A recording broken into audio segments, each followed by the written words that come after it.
এবার ডেকে নিচ্ছি আজকের পর্বের সর্বশেষ প্রতিভাকে। এবারের প্রতিযোগী আলোকিত কোরআন ইন্টারন্যাশনাল হিফজ মাদ্রাসার ছাত্র ফাইজুল করিম। জিপিএ শিপাত আলোকিত কোরআন, আলোকিত কোরআন। আসসালামু আলাইকুম ওয়া রাহমাতুল্লাহি ওয়া বারাকাতুহু। ওয়ালাইকুম আসসালাম ওয়া রাহমাতুল্লাহি ওয়া বারাকাতুহু। ফাইজুল করিম, প্রস্তুত আছো তো না? ইনশাআল্লাহ। দেখা যাক বিজ্ঞ বিচারকের প্রশ্নে তুমি কেমন করো। ফজলাতুল উস্তাদ শেখ বেলাল ইবনু আশরাফ আল আজহারি হাফিজাহুল্লাহ প্রশ্ন করবেন তোমাকে। فيز الكريم اقرأ من قوله سبحانه وتعالى ولمن صبر وغفر إن ذلك لمن عزم الأمور. أعوذ بالله من الشيطان الرجيم. بسم الله الرحمن الرحيم. ولمن صبر وغفر إن ذلك لمن عزم الأمور. ومن يضلل الله فما له من ولي من بعده. وترى الظالمين لما رأوا العذاب يقولون هل إلى مرد من سبيل.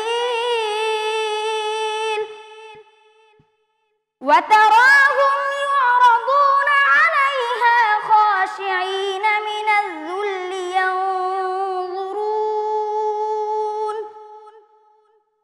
ينظرون من طرف خفي. وقال الذين آمنوا إن الخاسرين الذين خسروا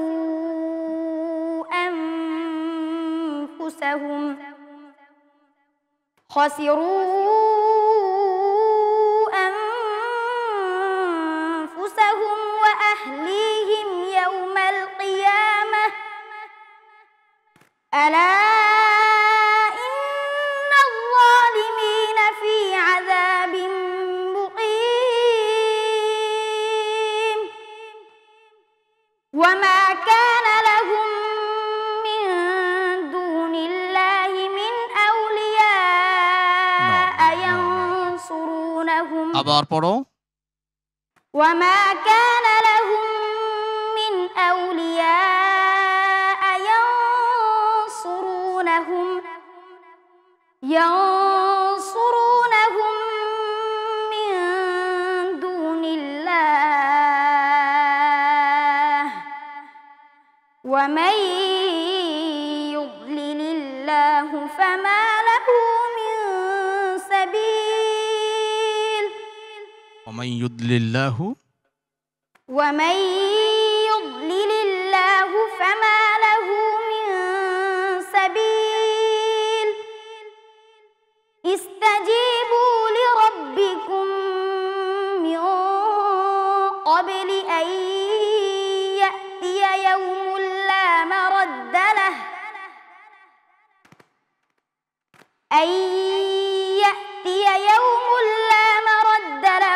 من الله.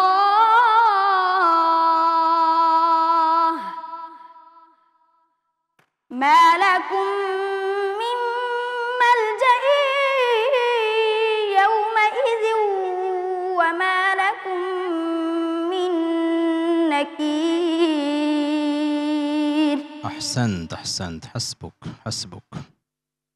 صدق الله العلي العظيم.